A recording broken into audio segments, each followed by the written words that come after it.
देख रहे हैं हिमाचल न्यूज 24/7। नमस्कार, स्वागत है आपका हिमाचल न्यूज 24/7 में। मैं हूं आपके साथ जितेंद्र पंकज शर्मा। केंद्रीय वित्त राज्य मंत्री अनुराग ठाकुर ने कोरोना संकट को लेकर कहा कि पिछले दिनों जितनी घोषणाएं की गई हैं वो अंत नहीं, मात्र एक ठहराव है। कोरोना संकट से निपटने के लिए और व्यापक कदम उठाए जाएंगे। केंद्रीय वित्त राज्य मंत्री अनुराग ठाकुर ने ये बड़ा बयान देते हुए कहा कि कोरोना संकट के लिए अभी और महत्वपूर्ण कदम उठाए जाएंगे। वित्त राज्य मंत्री अनुराग ठाकुर ने कहा है कि कोरोना वायरस महामारी से पैदा हुई स्थिति से निपटने के लिए केंद्र सरकार द्वारा अभी और महत्वपूर्ण कदम उठाए जाने बाकी हैं। उन्होंने कहा कि सरकार अभी समस्त परिस्थितियों का जायजा ले रही है। अर्थव्यवस्था को उबारने और आत्मनिर्भर भारत बनाने को अभी और उपायों की घोषणा की जाएगी। उन्होंने स्पष्ट संकेत दिया कि कोविड-19 से प्रभावित क्षेत्रों के लिए आगामी दिनों में और घोषणाएं की जाएंगी। उन्होंने अपने बयान में बताया कि लॉकडाउन की घोषणा के साथ ही 1.7 लाख करोड़ का पैकेज लाया। वित्त राज्य मंत्री ने कहा कि ये बीमारी शुरू होने के साथ ही सरकार ने लॉकडाउन की वजह से लोगों के समक्ष आई दिक्कतों को दूर करने और आर्थिक वृद्धि के समर्थन के लिए कई कदम उठाए हैं। उन्होंने कहा कि विगत रविवार को ही प्रधानमंत्री नरेंद्र मोदी के दिशा निर्देशों में सरकार ने 20.97 लाख करोड़ रुपए के पैकेज की घोषणा की है। इस अवसर पर विभिन्न घोषणाओं का ब्यौरा देते हुए अनुराग ठाकुर ने कहा कि हमने सबसे पहले विभिन्न अनुपालन नियमों में ढील दी, दूसरा 1.70 लाख करोड़ रुपए का प्रधानमंत्री गरीब कल्याण पैकेज और तीसरा 20.97 लाख करोड़ रुपए का आर्थिक पैकेज लागू किया। लेकिन ये अंत नहीं है, अभी और उपायों की घोषणा होगी।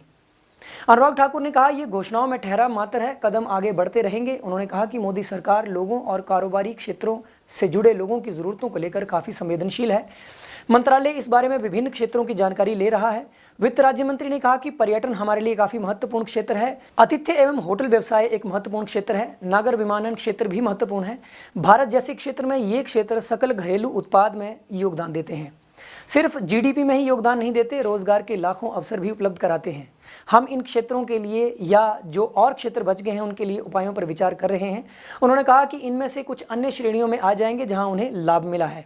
छोटे होटल सूक्ष्म, लघु एवं मंझोले उपक्रमों में आएंगे। केंद्रीय वित्त राज्य मंत्री अनुराग ठाकुर ने बताया कि सरकार ने एमएसएमई क्षेत्र के लिए सिलसिलेवार कई घोषणाएं की हैं। वे आत्मनिर्भर भारत अभियान पैकेज का लाभ ले सकते हैं। अनुराग ठाकुर ने कहा कि 2020 सुधारों का वर्ष होगा। आर्थिक सुधार लगातार जारी रहने वाली प्रक्रिया है।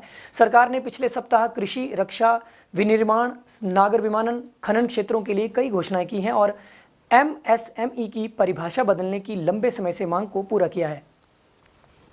उन्होंने जानकारी देते हुए बताया कि किसानों को आवश्यक वस्तु अधिनियम और कृषि उपज मंडी समिति कानून के शिकंजे से बाहर किया गया। कोयला खनन और खनिज क्षेत्र को खोला गया है। ये सभी कदम आत्मनिर्भरता की दृष्टि से सकारात्मक कदम हैं। अनुराग ठाकुर ने कहा कि आंतरिक क्षेत्र को खोलना छोटा सुधार नहीं है। रक्षा विनिर्माण क्षेत्र में ऑटोमेटिक मार्ग से प्रत्यक्ष विदेशी निवेश की सीमा को 49 से बढ़ाकर 74% किया गया है। ये भी एक साहसिक सुधार है। इस अवसर पर अनुराग ठाकुर ने इन आलोचनाओं को खारिज किया कि सरकार ने मांग बढ़ाने के लिए विशेष कुछ नहीं किया। उन्होंने कहा कि सरकार ने ज़रूरतमंदों के खाते में सीधा पैसा डाला है।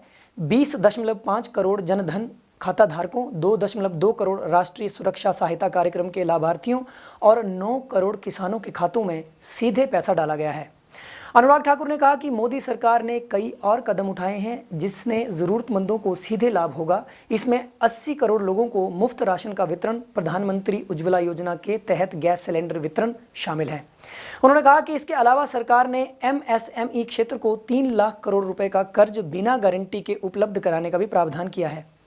वित्त राज्य मंत्री ने कहा कि लोगों के हाथ में पैसा होने से अर्थव्यवस्था की कुल मांग बढ़ाने में मदद मिलेगी। हिमाचल न्यूज़ 24/7 के लिए ब्यूरो रिपोर्ट।